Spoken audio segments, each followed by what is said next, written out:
Good morning, good evening, good afternoon. Thank you so much for joining us for today's Science Talk. We're so pleased that you could make it for this important session on water and food security challenges in North Africa, an integrated approach to water security, climate resilience, and regional stability. My name is Dr. Miriam Axtell, and I am thrilled to be your host today. For those of you who are joining us again, welcome back. For those of you joining us for the first time, UNU-INWEH's weekly Science Talk series showcases the exciting research of our researchers and affiliates.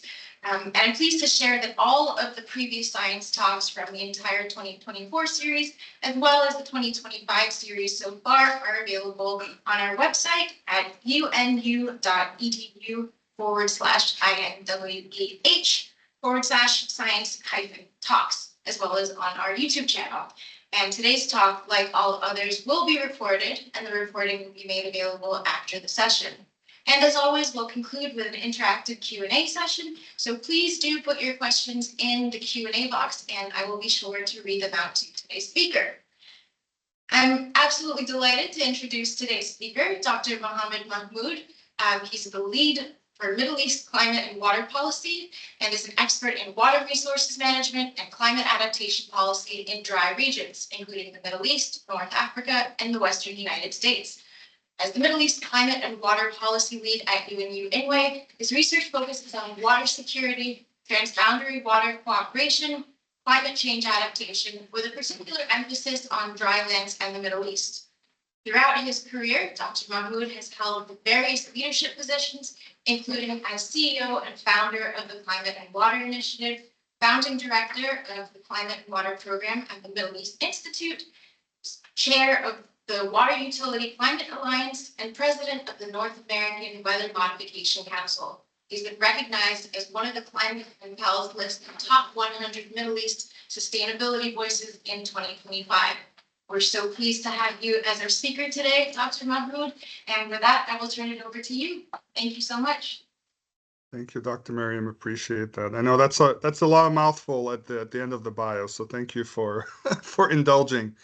So if the audience will allow me a moment to pull up the slides, and then we can talk through today's topic. And as I do that, hopefully the slides are visible.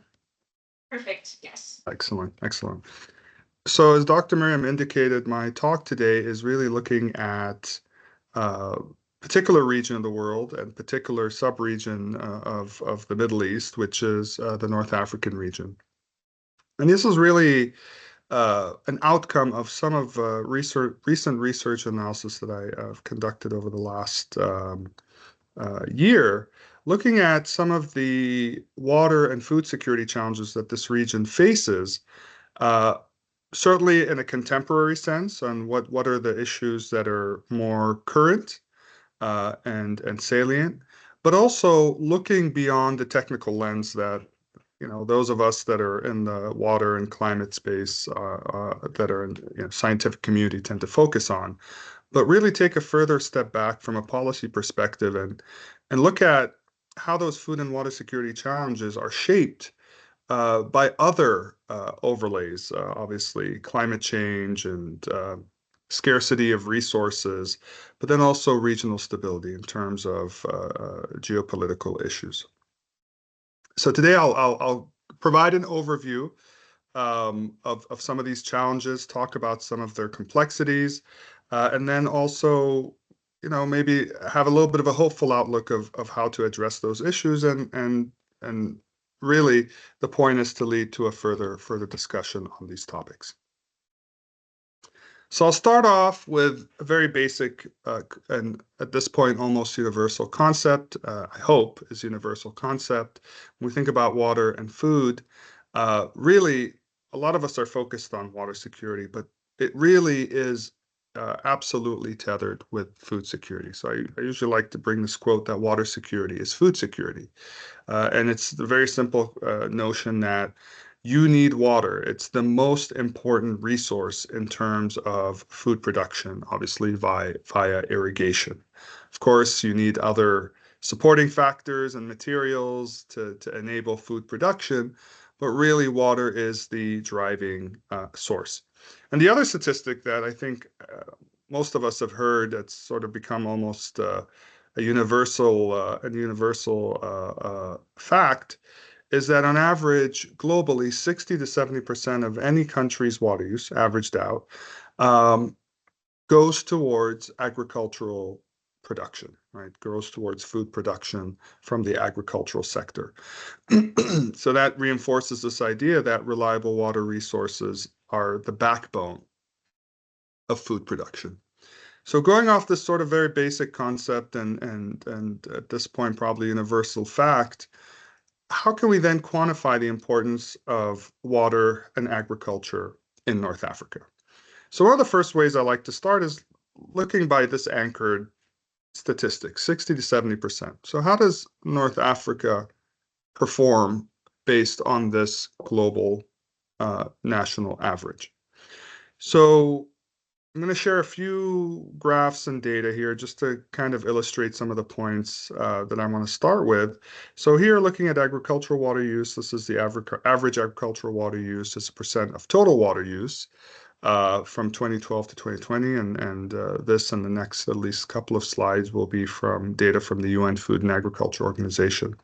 And just for clarity, the countries that I'm focusing on, that I'm classifying here as part of North Africa, are Algeria, Egypt, Libya, Mauritania, Morocco, Sudan, and Tunisia. So I want to draw your attention to a couple of places on this graph. So first, the green dashed line is reflective of that global average, the 60 to 70%. In this case, I've selected the 60%. So right off the bat, you can clearly see that these countries already are above that global average and almost, with a couple of exceptions, well above that global average. In fact, if you look at this red dashed line, this is indicating roughly 90% of water use going towards agriculture. There's two countries that exceed that. That is an amazingly high number to have 90% of your water withdrawals go towards agriculture. In this case, both Mauritania and Sudan exceed that very high threshold. Sudan at 90%, 96%. If you blur the lines a little bit, you can probably throw Morocco in that group at 88%, quite close to 90%. So the point really here is agriculture is a huge driver of water consumption in North Africa. And in some cases, certainly, overall, certainly above that global average that we're used to, but in a lot of cases, very, very much above that global average. So agriculture is a huge driver of water use in North Africa, is a conclusion to take from this visual.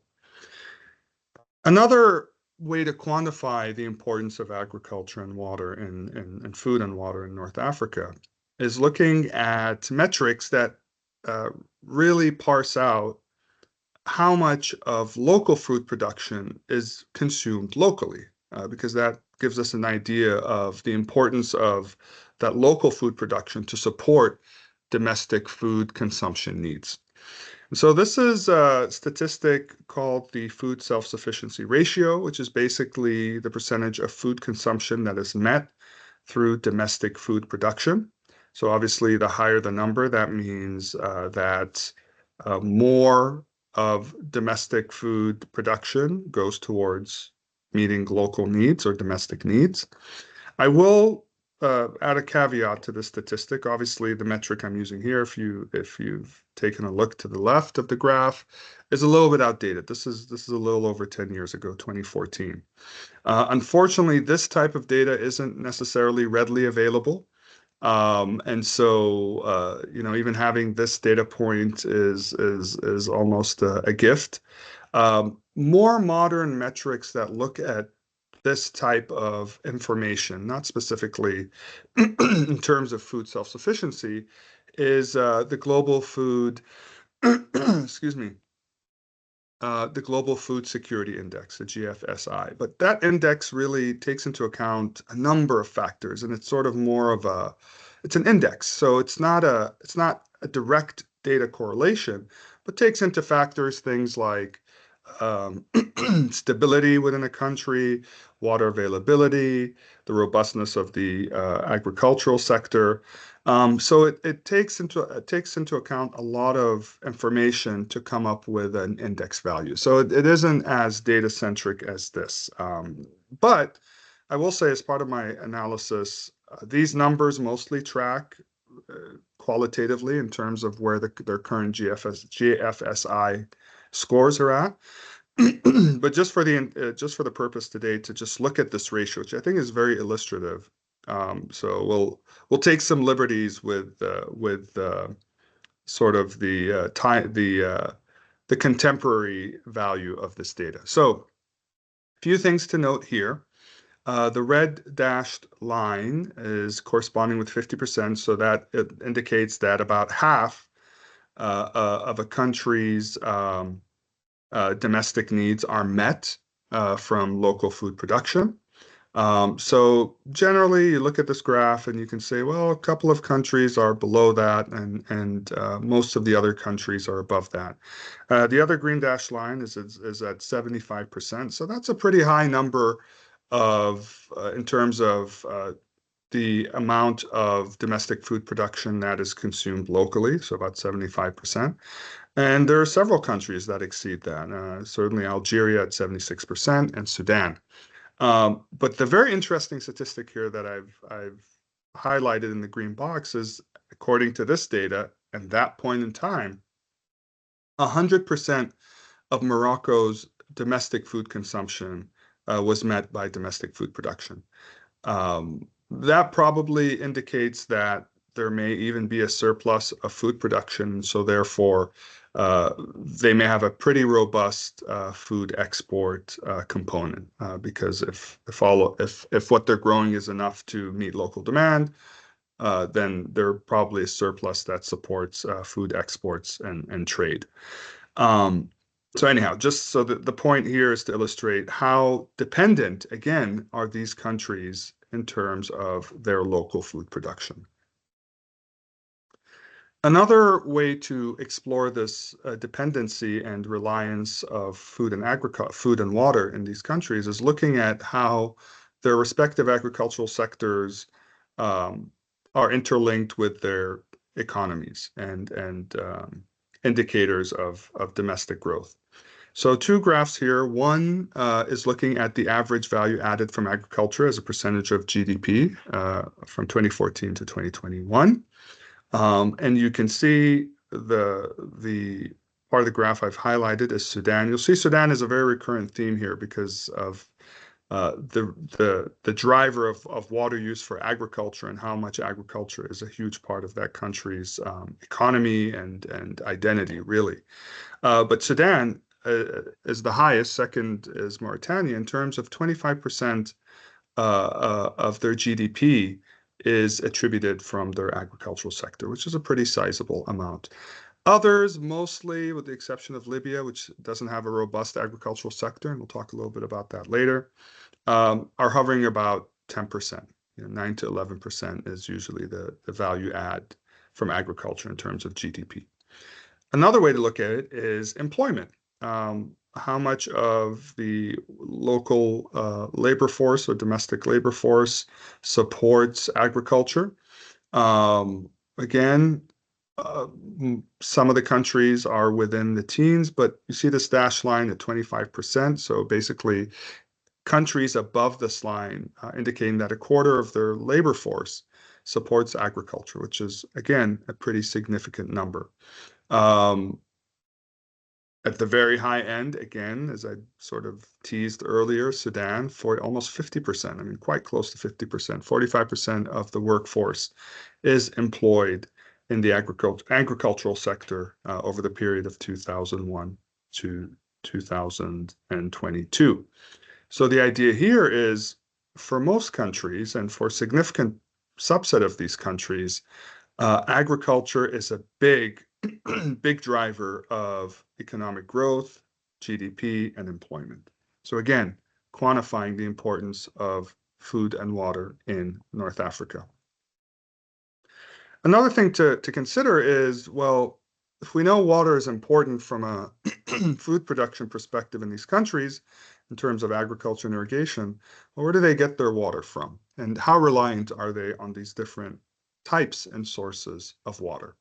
So really the primary two sources, and we're all water people here, so this is not a surprise by any means, is the two sources they're going to rely on is obviously surface water and groundwater. And in terms of North Africa, there are three primary, I would say, sources of water for the countries that rely on them. Obviously, the Nile River is the biggest water source in this region, which provides a significant amount of water for both Egypt and Sudan. The Senegal River in West Africa is what helps feed Mauritania in terms of its water resources.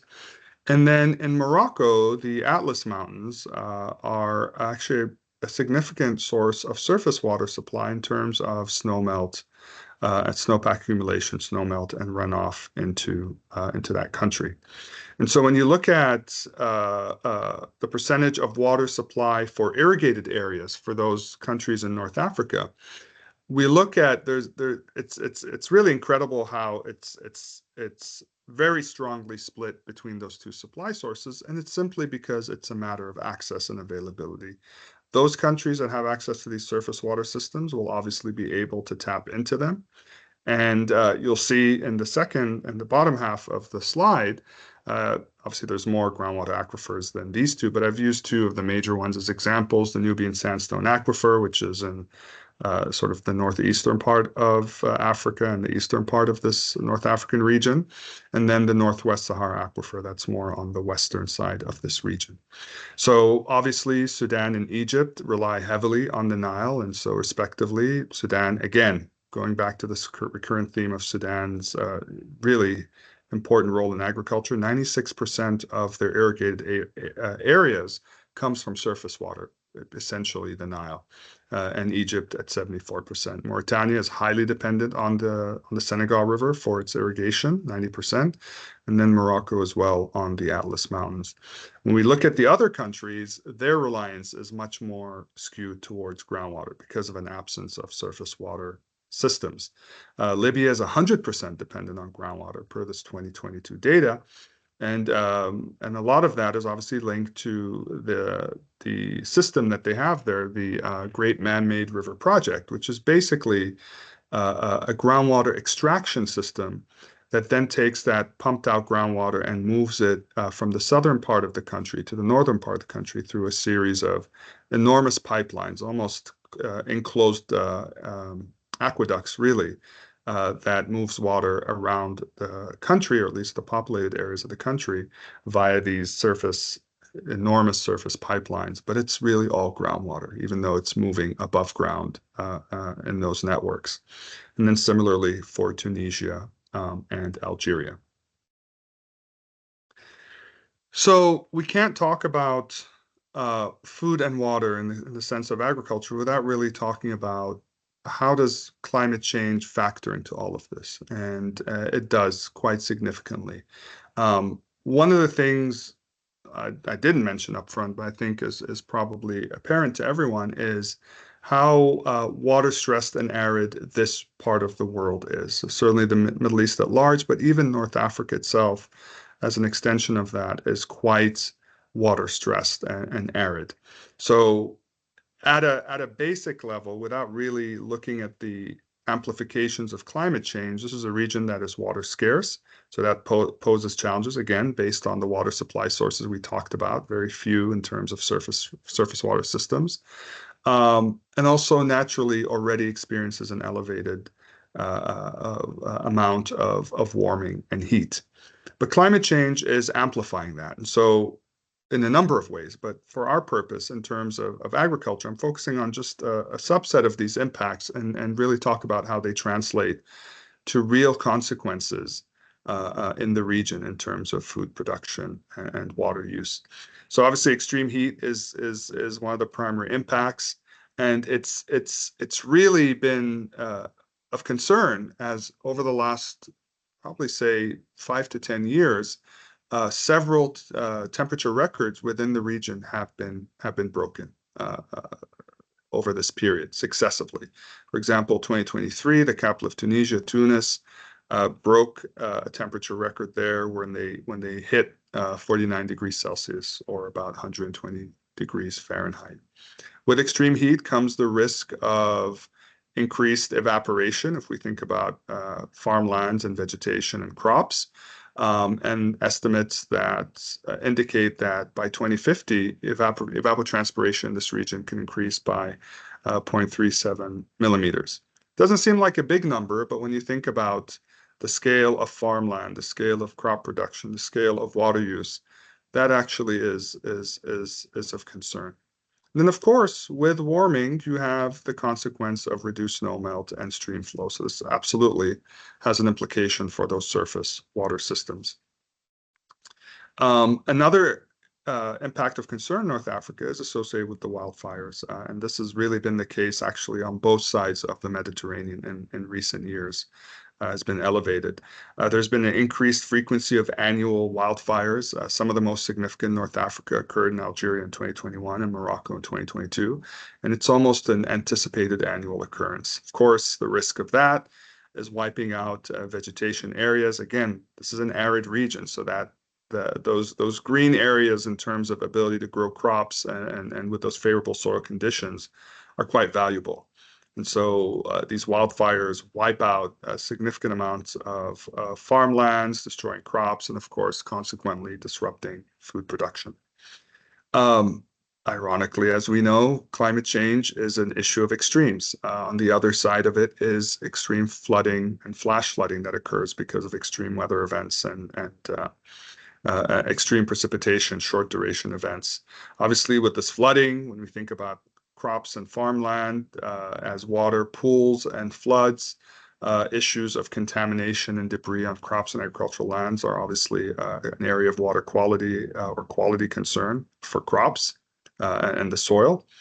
But we're also seeing, in terms of extreme weather, increased incidence of what is referred to as medicanes, which are Mediterranean hurricanes or Mediterranean cyclones, which is not usually what you would associate with calmer and cooler, at least traditionally, cooler waters of the Mediterranean. The biggest example we can think of that's happened is a couple of years ago in Libya, when Storm Daniel flooded the city of Derna and then led to the collapse of those two dams upstream that literally washed out parts of the city into the ocean, which included, of course, agricultural areas. And this, of course, is connected to issues of water infrastructure failure. We talked about those two dams in Libya, but just last year, in these sort of annual monsoonal precipitation activities that the Nile sees, a significant dam in Sudan called Al Bahad Dam, which provides water to Port Sudan, was completely destroyed in terms of failure and flooded downstream areas. And then finally, a more slower moving impact, but once it's here, it's very difficult to reverse, is sea level rise. And we see a lot of that obviously on the Mediterranean. One of the areas that's most impacted is actually in Egypt, the Nile River Delta, where the Nile terminates into the Mediterranean, as Egypt's most fertile and agriculturally active area. And over the years, we've seen indication of saltwater intrusion into that delta, which obviously then affects the fertility of that land to grow crops. And similarly, on the other side of North Africa, Tunisia, coastal erosion and contamination of aquifers that are close to the coast has led to about 68% of that coastline to be environmentally vulnerable. So a lot of very, very serious issues when we talk about climate change. Another unfortunate implication in and of itself in the region, but has very, very serious consequences in terms of food security, is the effect of armed conflict and war. Two big examples here to talk about. And hopefully, I've led you down a particular path, talking about harping on the criticality of Sudan as an agricultural powerhouse, really, in terms of reliance on water for agriculture and its level of production. As we're well aware, in 2023, Sudan sort of spiraled into unfortunate civil war that persists to this day. some of the, obviously we'll focus more on the agricultural side. It's a much more multifaceted conflict. But in terms of the impacts of that war to food security and agriculture, well, much like Egypt has the Nile Delta, Sudan's really primary agricultural hub is a region south of the capital Khartoum called the Jazeera Scheme Irrigation Project. It's a very huge irrigation project. It's quite expansive, and it is the backbone of Sudan's agricultural sector. And unfortunately, because of the war breaking out successively over parts of the country, later that same year when the war started, armed conflict reached that particular area and essentially created a halt or reduction of food production in that area, or agricultural activity, because of course, war and lack of safety for those farmers to continue doing so. As a consequence of this war persisting, early last year, food insecurity increased by 70% as compared to before this conflict arose. Again, indicating how important and vital and integrated the agricultural sector is in Sudan. And then just a couple of months ago, some of the more recent data statistics is that more than half the population are in desperate need for food assistance, which is obviously, from a humanitarian perspective, that is quite dire.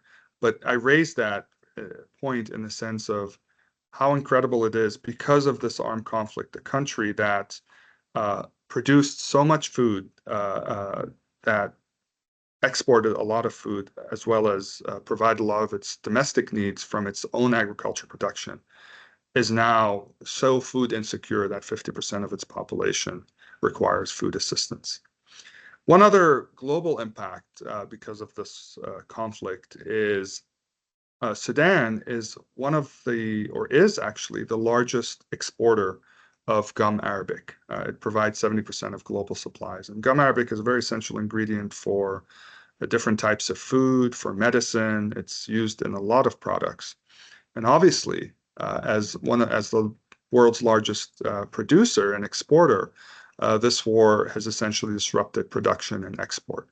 And in fact, quite a significant amount of supplies were stranded, still are stranded within the country because of inability to move it to where demand of this product is.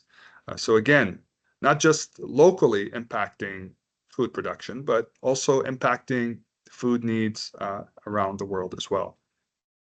Another interesting consequence of an armed conflict that is actually not happening in North Africa is the Russian-Ukraine war that started 2022 and continues on in two very specific commodity areas that are very, very important for North Africa. One, which is wheat. So the war has disrupted the export of wheat to North Africa. And in fact, Egypt, Tunisia, and Morocco are very big importers of that specific wheat from those two countries. In fact, Egypt, 85% of its wheat imports comes from Russia and Ukraine combined. So that has caused, obviously, huge disruption to Egypt and other countries that rely on it. In fact, both in Egypt and Algeria, soaring food prices because of disruption of food imports has led to issues of price volatility and obviously scarcity as they look to other countries to meet the short gap. And then obviously that elevates local costs. Another commodity of importance for North Africa that is disrupted because of this war is fertilizer. Russia being the largest global exporter. With the disruption of ability to export as much fertilizer, certainly to North Africa, April 2024, fertilizer prices have essentially doubled since the start of this war. And again, why is this relevant to North Africa? Well, think back to the issues of aridity, soil conditions, which we'll touch on a little bit more in a moment. North Africa is dependent on fertilizer to give it that added boost in terms of being able to make their farmlands even more productive because of challenging soil conditions because of the natural aridity of the region. Another thing to consider, besides obviously just the direct challenges from climate change and armed conflict, is what are almost a sense opportunity cost or competing needs for the water needed to grow food and for the food itself that is grown from that water besides meeting domestic needs. Some things that are happening across North Africa that are developing are things to flag. I mean, at this point, yes, some are actively in competition with those resources, but there are things that I think will continue to develop that are worth paying attention to. One is looking at the energy sector. Green hydrogen is now becoming a very major area of expansion for uh, um, energy stability or energy resilience in North Africa. And green hydrogen is essentially wholly dependent on water. You see this headline just a few days ago, and there's been major developments over the last couple of years. Morocco, for example, is making very major moves into expanding or increasing its ability to create and produce green hydrogen. And green hydrogen essentially is generated through electrolysis, basically splitting water, extracting the hydrogen aspect of H2O to produce green hydrogen. It's very clean, so it's a very attractive option in terms of a renewable energy portfolios, or actually clean, I should say, clean energy portfolios. But it comes at a cost. It requires water, and in fact, uh, it it would rely more on clean water as opposed to, say, desalinated water, because there's issues with electrolysis if sustainability content is too high. So again, that's an area of competing needs for the water that could be used for agriculture. Of course, just water in of itself is required for multiple uses. So competing needs for drinking water in Africa at large is important. Competing needs for residential domestic water uses for sanitation, very important in Africa as well, and North Africa. And then industrial water uses, so water needs for manufacturing and production. So these are just very basic water competing needs that are consistent and are current. And then another major area of competition in terms of food is looking at livestock sector. So if we think about growing crops or food for human consumption, there's also the sister industry of growing food for livestock, which then becomes part of a food security equation for countries as well. But the interesting thing about the livestock sector is their water needs are actually quite high, and in some cases much higher than those for crops. And there is a cost in terms of that livestock sector being robust beyond just water. So some of the statistics I've shared here is that livestock needs 3 kilograms of agricultural feed, which is essentially the type of crop used to feed to sustain them, to produce 1 kilogram of meat. And they consume a third of global cereal production while occupying 40% of the world's arable land. So nearly 50% of arable land is used to grow food for livestock. Statistic or data from 2010 showed that about 6 billion tons of feed was consumed by livestock, and that required 2.5 billion hectares of land to produce, which is the equivalent of half of the world's agricultural area, which is, again, close to that 40% statistic. Here's the very important takeaway here.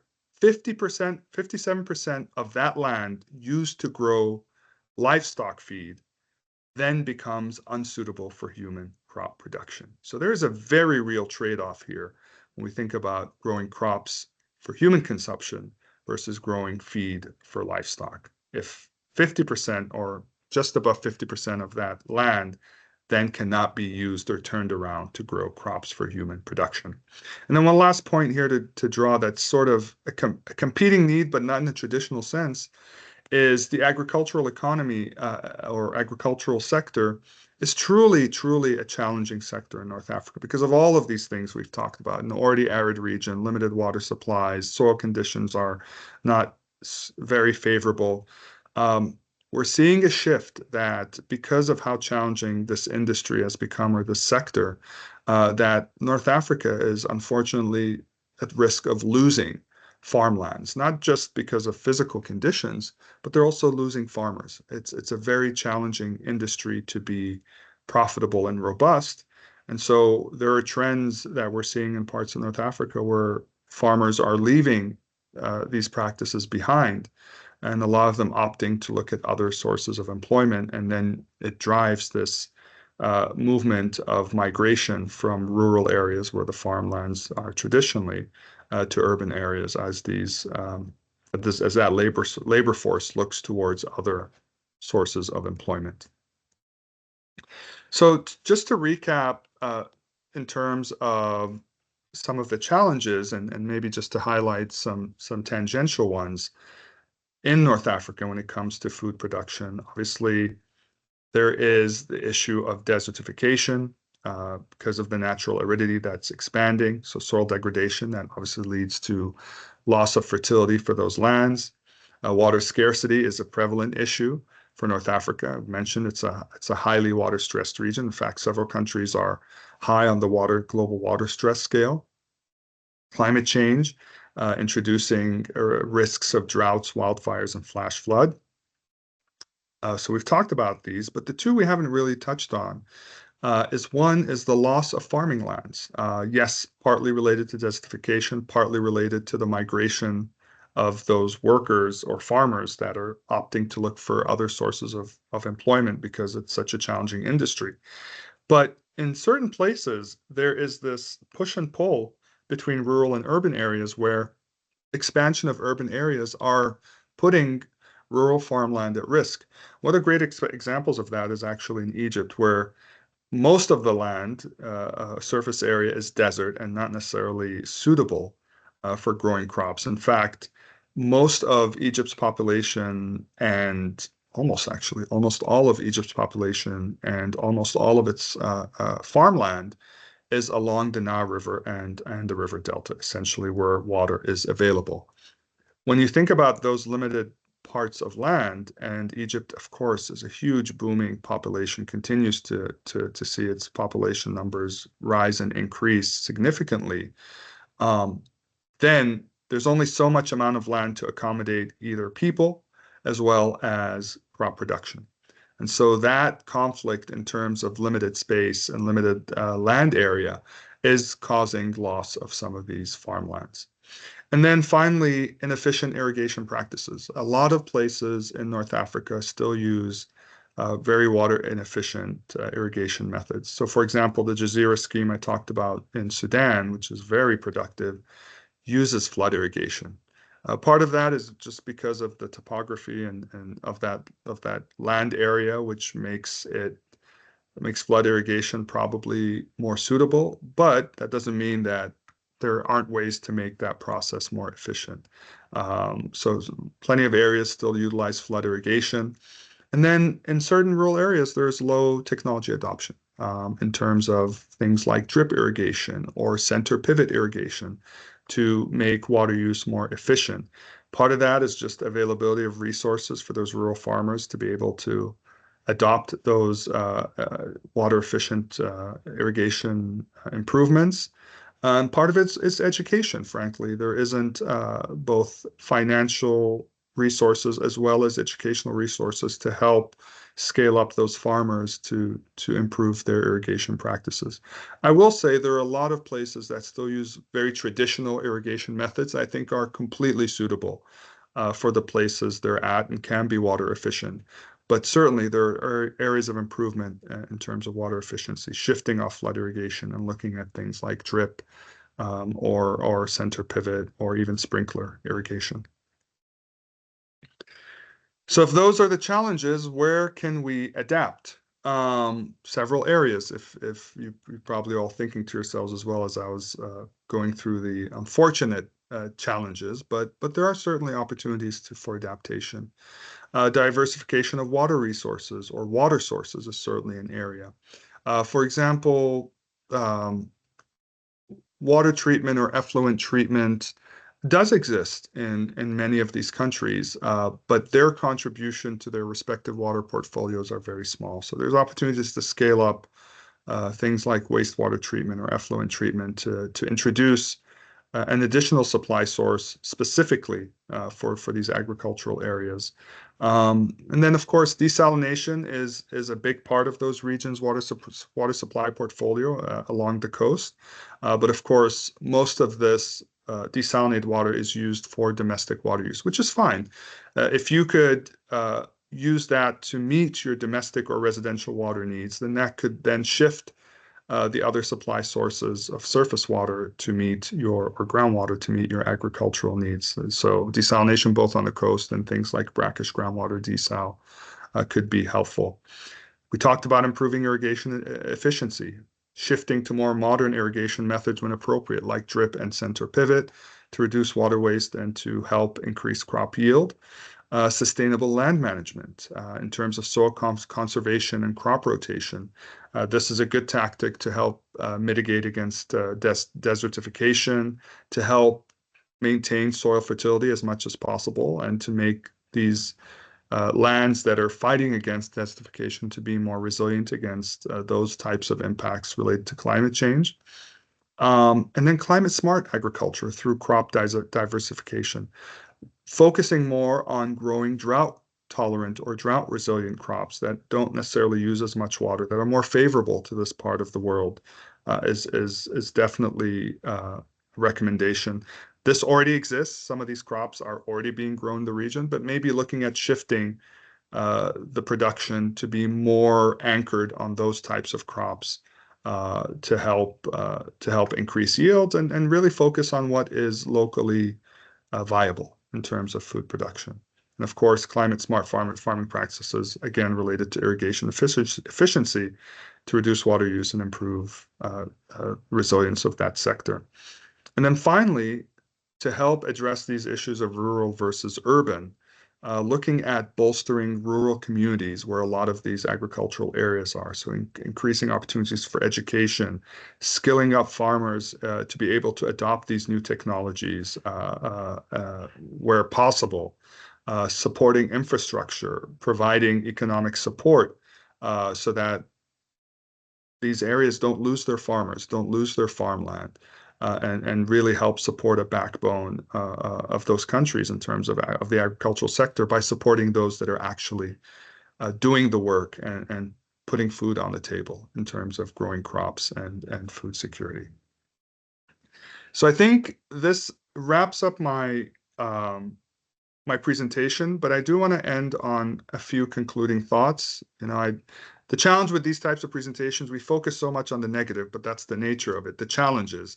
That I don't want to leave you with a pessimistic view of the future. But I think when it comes to North Africa, for it to be sustainable with respect to its food and water security, we really need to have this holistic and multidimensional view when it comes to water availability, food security, and climate resilience by considering things like conflict, resource scarcity, and competing demands that helps to shape that. I think one of the pitfalls we get as scientists and technical people is we focus on just the technical, which makes sense for the most part.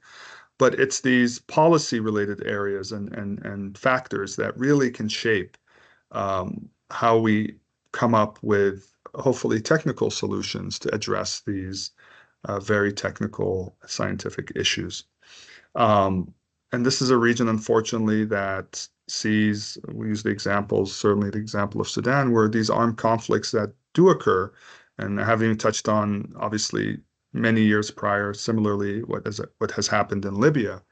But these armed conflicts absolutely strain governance in these countries and obviously displace communities and the labor force that help support their respective agricultural sectors. So therefore, again, highlighting the importance of integrated solutions.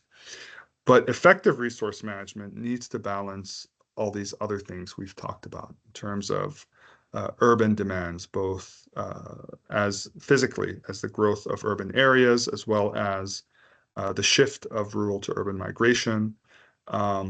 These are issues and how that obviously affects the ecosystem. These are issues we need to consider when we think about water and food and climate. And then finally, in terms of long-term resilience, we need to obviously underline the importance of cooperation, innovation, right? We talked about these technologies to improve agriculture, improve governance, that really, really embraces the interconnected nature of climate adaptation, conflict resolution, and resource security. So hopefully that ends on a more positive note, and I will conclude there, and hopefully we can have a discussion on some of these topics that we discussed. Thank you so much, Dr. Mahmoud. That was a really fascinating overview and sort of deep dive into some of these cases. Really, really interesting. And I appreciate that you ended on an optimistic note too. And I think I'll start there with that, if that's all right with you. And so if you have any particularly promising examples that you've seen of either capacity building or educational initiatives, especially in rural areas. Yeah, I mean, I think one of probably the better examples that I can draw on is actually in the Maghreb region. So looking at specifically Morocco and Algeria, and to a certain extent Tunisia as well. But one of the things that has worked there, and which is why I didn't push back on complete technology adoption, is they have successfully used traditional irrigation practices to their benefit as it suits the lands that they have. So, for example, the Atlas Mountains, you imagine difference in elevation, the mountain ranges. So, and that's where the water is mostly available. They've integrated a lot of applications of things like terraced irrigation, or stepwise irrigation, where along successive parts of the mountain range where snowmelt is occurring, growing crops and having active farmland there, where naturally water is seeping successively as water is going downhill from the snowmelt. So they've used traditional practices as best as possible, considering the constraints that they have. Similarly, another example like that is the Qanat system, which uses groundwater in a way that's by taking advantage of elevation differences and drilling holes to be able to then tap into that groundwater as it is sort of gravity driven in the subsurface to feed some of their farmlands that are maybe at a lower elevation where that subsurface water flow is occurring. So I think a good example of making do with what you have is in those countries in the Maghreb region, where they've used these irrigation practices for years and years, maybe centuries even, to be able to continue to do growth. But that isn't necessarily the case everywhere, right? And so in some other cases where there are improvements from flood irrigation, and in some cases maybe even improving or optimizing on these traditional irrigation practices to utilize new modern techniques is still favorable. Okay, thank you, Mahmoud. I'm intrigued by the adaptation opportunities that you flag. If I run through from the list you provided, diversification of water resources, improving irrigation efficiency, sustainable land management, mentioning few. Any of these, fits with what I call this emerging behavioral change. So have you considered leveraging this in any of these practices, or at least advocating for it? Because behavioral change, really fits heavily within this adaptation opportunities if we're being serious about impact and moving away from these negative challenges and having, good stories to tell with time. Yeah, that's a great point.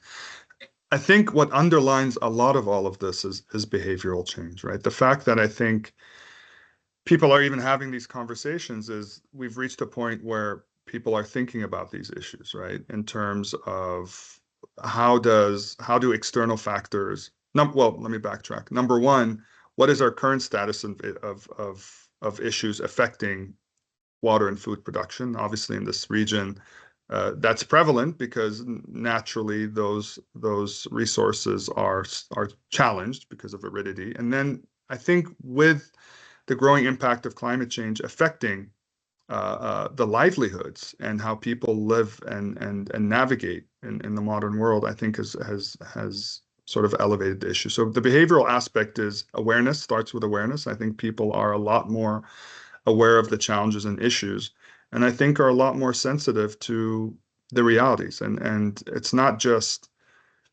being aware of the issue and acting upon it, but also the fact that for them, in places where agriculture is a huge part of these countries' identity and productivity, as we said in the front end of the slide, economically, in terms of employment, in terms of water use, in terms of production, having that impacted, I think, is a big issue. And so the behavioral aspect is we should be more concerned about that. And I think people are responding to that. Hopefully I got to the heart of your question. Or at least one of the valves of the heart. At least, but I guess the most important to note at this point is you can't move forward to drive impact without integrating behavioral, aspect into any of these adaptation opportunities. Yeah. Absolutely, 100% agree. Thank you. We have a question online from Dr. Reem Abu-Shamar. She says, thank you for the informative presentation, Dr. Mohammed. My question is about the water, energy, food, and ecosystem nexus. Given the interconnected challenges of water, energy, food, and ecosystems, is the nexus approach an adaptable opportunity for North Africa? And how do you see the role of women in agriculture in North Africa? Yeah, that's great. So, the nexus is evolved. At some point it was just water, energy, and food, right? And then I've seen additions of environment, of ecosystem, and there's some other iterations.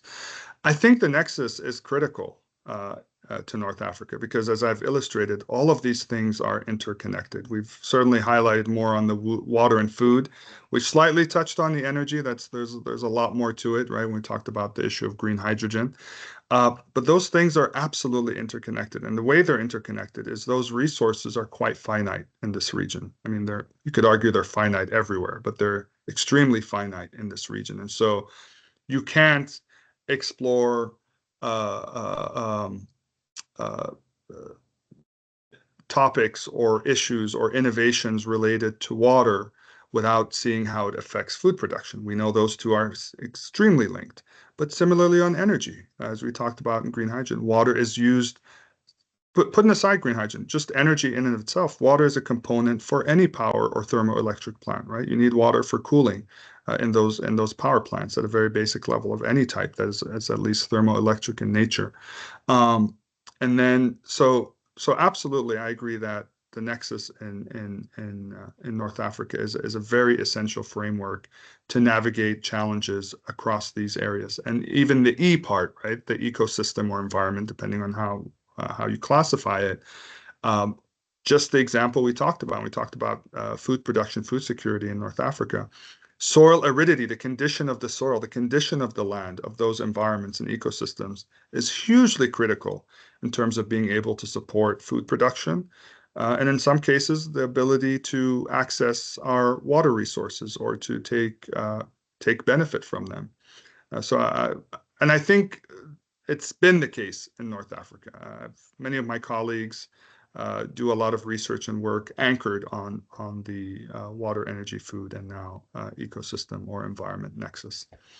In terms of the second part of the question, importance of the role, or I'm kind of answering it, the importance of the role of women in agriculture in North Africa. I don't have the statistic with me, unfortunately, to show, but a significant portion of the agricultural sector employment in North Africa is women. I don't think it's more than men, but if I'm remembering the statistic off the top of my head, significant number of women work in the agricultural sector. And especially when you think about rural areas and extremely rural areas and small, farmland holders, women are a very, very essential part of that enterprise. And fortunately, in a lot of rural areas, in terms of the movement of those resources, in terms of water, in terms of food, I'm talking about very, very extremely small farmland areas where water is more very manually transported as opposed to, ditches and canals and that type of thing. So I'd like to say I don't see the role of women because they're already there. It's not a thing that is needs to happen. It's happening. Of course, you can make the argument to increase that and to mainstream that, but women play a very, very important role in agriculture in North Africa by being a significant part of that, and certainly more so in the more rural, smaller areas, smaller farmland areas in North Africa. And so absolutely a very critical part of that enterprise. Thank you so much. It was a really great question, and I'm very glad that the role of women was brought up, because it makes me think about I had done research on shale gas extraction in Algeria, and there was a massive protest movement led by women, particularly in rural areas, that was protesting, as you discussed, these sort of conflicting needs and energy, and I think it sort of ties into the nexus question as well. We have another question there. Thank you so much for the presentation. I have a very quick and practical question. Have you have the results of this particular research or similar research been shared with not just policymakers, but food production corporations in that region? Or is there any cooperation between the scientific field and also the food production corporations so that they could change their perhaps corporate governance or policies or adapt to these new challenges and data?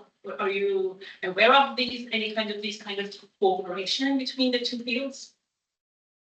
Yeah, I mean, there is cooperation to the extent that there's a number of research institutions in North Africa and region, and maybe even I could even say think tanks that produce work that could support these countries, and specifically governments and ministries that manage their agricultural production. I'm thinking of the acronym, but I can't think of the full name of one of the major ones based in Egypt that does that. But again, when you think about mainstreaming this type of thing, one, these research institutions can produce this research, but do those ministries necessarily take that into account? We don't know. And a lot of times they do take into account when it's specifically commissioned for them to do so. And a lot of that actually is from work by, organizations or consultants, a lot of times actually outside of North Africa or Africa in general. So I think the mainstreaming is slow, unfortunately, but I think part of that, maybe going to the root of your question, is there isn't a very robust or open mechanism to facilitate that information outside of it being instigated by, aspects of respective governments and ministries that look at these issues. That's not to say that it doesn't happen, but I think, think of it using a terrible water analogy. It's like there's a big water hose pumping out all this water, this information, but where it's being received is very small, right? So not all of it is going where it needs to go. So that's actually like inefficient irrigation. It's flood irrigation. You're pumping a lot of water, but not all of it necessarily is being efficiently used. So yeah, I think that's an area of absolute improvement, but it's contingent on those ministries being able to facilitate that happening. Thank you. Yeah. Thank you so much. This was a really fantastic presentation, and it also makes me think about the role that we have and how we can help promote your really important work through courses or promoting this research. We hope to have you back again. Thank you so much for taking the time to share your expertise with us, and especially at such an early start in Arizona. So really appreciate that. Thank you very much. My pleasure. Thank you all.